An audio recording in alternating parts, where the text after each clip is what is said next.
11ാം പഞ്ചവത്സര പദ്ധതി അതിൻ്റെ കാലയളവ് 2007 to 2012 വിദ്യാഭ്യാസ പദ്ധതി എന്നറിയപ്പെടുന്ന പഞ്ചവത്സര പദ്ധതിയാണ് 11ാം പഞ്ചവത്സര പദ്ധതി.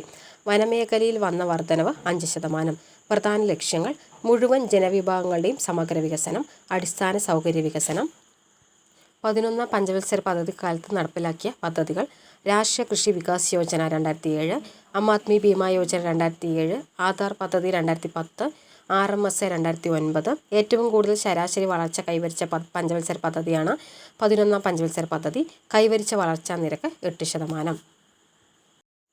നീതി ആയോഗിൻ്റെ 10 പ്രഖ്യാപിത ലക്ഷ്യങ്ങൾ: സംസ്ഥാനങ്ങളുടെ സജീവ പങ്കാളിത്തത്തോടെ സഹകരണ ഫെഡറൽ മനോഭാവം വളർത്തുക, ഗ്രാമങ്ങളിൽ അനുയോജ്യമായ പദ്ധതികൾ രൂപവൽക്കരിക്കുക, മേൽത്തട്ടിൽ വെച്ച് കൂട്ടിച്ചേർക്കുക, സാമ്പത്തിക വളർച്ചയുടെ ഗുണഫലങ്ങൾ ലഭിക്കാത്ത ജനവിഭാഗങ്ങൾക്ക് പ്രത്യേക ശ്രദ്ധ നൽകുക, ദേശീയ സുരക്ഷാ താൽപ്പര്യങ്ങൾ മുൻനിർത്തിയുള്ള സാമ്പത്തിക പരിപാടികൾ ആസൂത്രണം ചെയ്യുക, നവീന ആശയങ്ങൾക്ക് ക്രിയാത്മക പ്രോത്സാഹനം നൽകുക, വിവിധ വിഷയങ്ങളിലെ ദേശീയ അന്തർദേശീയ പങ്കാളിത്തം ഉറപ്പുവരുത്തുക, അറിവ്, വിജ്ഞാനം, നവീന ആശയങ്ങൾ, സംരംഭങ്ങൾ തുടങ്ങിയവയെ പിന്തുണയ്ക്കാൻ സ്ഥിരം സംവിധാനം രൂപവൽക്കരിക്കുക, വ്യത്യസ്ത മേഖലകൾ തമ്മിലും വിവിധ വകുപ്പുകൾ തമ്മിലുമുള്ള പ്രശ്നപരിഹാരത്തിനായി വേദിയൊരുക്കുക, ഭരണ സംവിധാനം മെച്ചപ്പെടുത്തുന്നതിനായി ഒരു ഗവേഷണ സംരംഭം ഒരുക്കുക, സാങ്കേതികവിദ്യ മെച്ചപ്പെടുത്തുന്നതിൽ പ്രത്യേക ഊന്നൽ നൽകുക.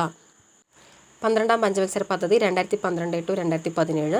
പ്രധാന ലക്ഷ്യങ്ങൾ: സുസ്ഥിര വികസനം, ത്വരിതഗതിയുള്ള വളർച്ച.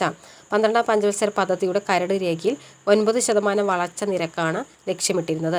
പിന്നീട് വളർച്ചാ നിരക്ക് കുറച്ച് 8.2% ആക്കി. 2012 ഡിസംബർ 27 ദേശീയ വികസന സമിതി അനുവദിച്ച വളർച്ചാ നിരക്ക് 8%. 12ാം പഞ്ചവത്സര പദ്ധതിയോടുകൂടി പഞ്ചവത്സര പദ്ധതികൾ അവസാനിച്ച പകരം നീതി ആയോഗ് സംവിധാനം നിലവിൽ വന്നു. നീതി ആയോഗ് നിലവിൽ വന്ന വർഷം 2015 ജനുവരി 1.